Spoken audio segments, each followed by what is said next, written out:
This is 7 at National News, and in our top story, the UAE President, His Highness Sheikh Khalifa bin Zayed Al Nahyan, has issued a decree appointing Dr. Thani Al Zayudi as the UAE's first permanent representative to the International Renewable Energy Agency, IRENA.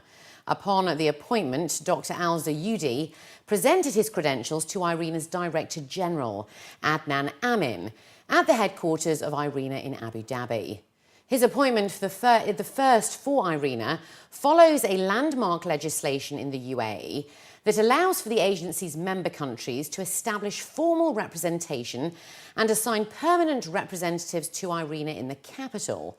Currently, IRENA has 119 member countries, with 44 in the process of joining. Dr. Sultan Al Jaber, the Minister of State and the UAE Special Envoy for Energy and Climate Change, was quoted as saying that the step reflects the importance of the position for the renewable energy sector here in the UAE, while Adnan Amin, the IRENA Director General, stated that the UAE is not only our host country, but an active partner in our mission to build a clean energy future. The UAE Vice President, Prime Minister and ruler of Dubai, His Highness Sheikh Mohammed bin Rashid Al Maktoum, arrived in Kuwait on Monday evening, leading the UAE delegation to the Arab-African Summit, which began today. He was received at the airport by the Amir of Kuwait, His Highness Sheikh Sabah Al Ahmad Al Jaber Al Sabah, the Crown Prince of Kuwait, His Highness Sheikh Nawaf Al Ahmad Al Jaber Al Sabah, along with a number of ministers, sheikhs and dignitaries. At the Royal Lounge, His Highness Sheikh Sabah and His Highness Sheikh Mohammed discussed bilateral relations and topics on the summit agenda.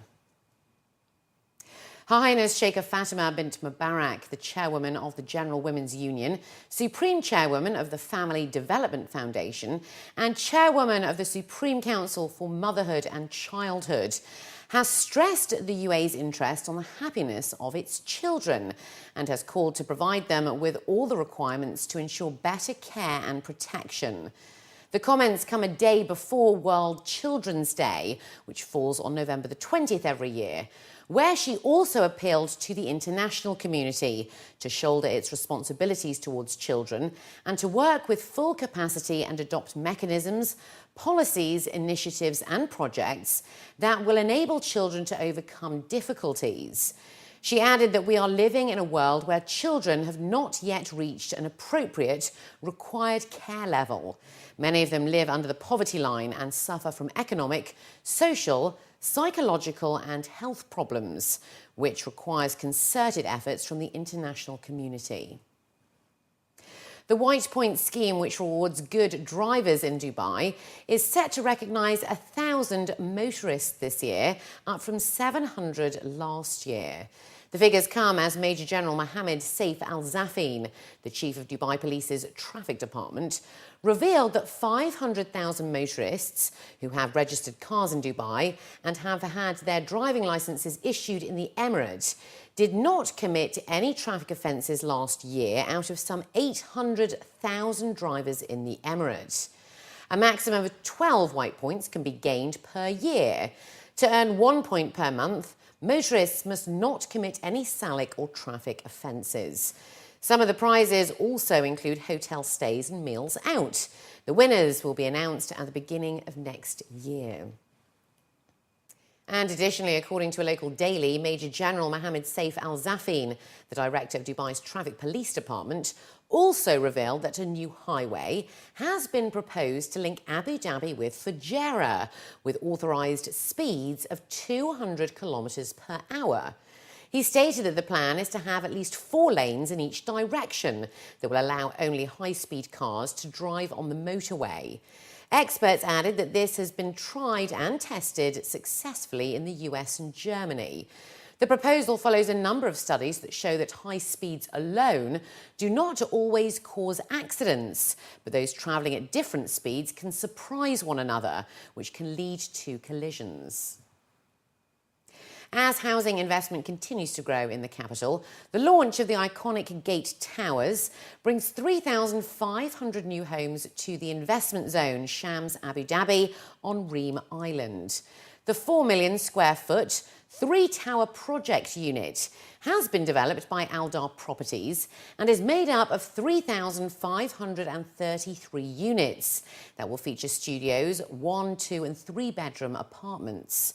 Additionally, Gate Towers will also feature townhouses and penthouses, providing residents with panoramic views of the Arabian Gulf. According to the developers, the planning of the project began in 2008, and the design of the towers are inspired by Stonehenge and Greek Pantheon. The 3 towers act as pillars supporting the sky bridge over the tower, which houses the 22 penthouses and 16 townhouses.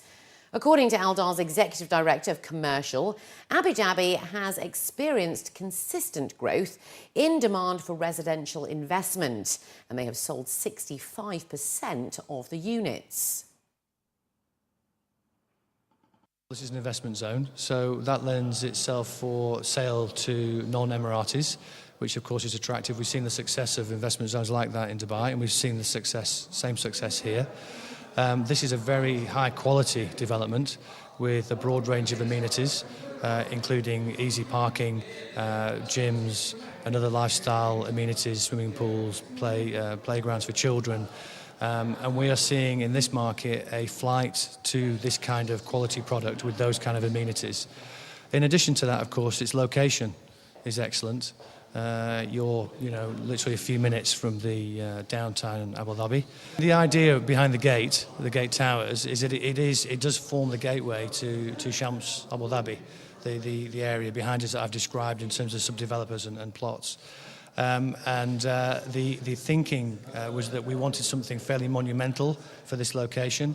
So part of that thinking took us, looking at things like the Parthenon, like Stonehenge, which is why we've ended up with a structure which has these 3 beautiful towers capped by a penthouse bridge, and also why we looked at the arc in terms of it being the kind of elliptical shape that it is. Again, to position this development both visually and aesthetically as a gateway to Shams Abu Dhabi. And finally, looking to other news now, it's all child's play, according to the latest report, as Fun City, the largest family entertainment centre in the region, has announced the second Fun City Children's Play Index for 2013, which has been expanded this year to also include Qatar, Bahrain and Oman, in addition to the UAE. At a combined index score of 25, children show a reasonable level of play activities in their daily routine, albeit with a strong dependence towards passive and indoor play. A total of 1,000 parents across all nationalities residing in all 4 countries were surveyed to understand the playing patterns of children. Some of the results show that almost 21% of a child's time is spent indoors at home on a personal gaming device and or watching television. Close to 40% of the children prefer spending time on games played on personal devices, and only 7% of a child's time is spent on outdoor play.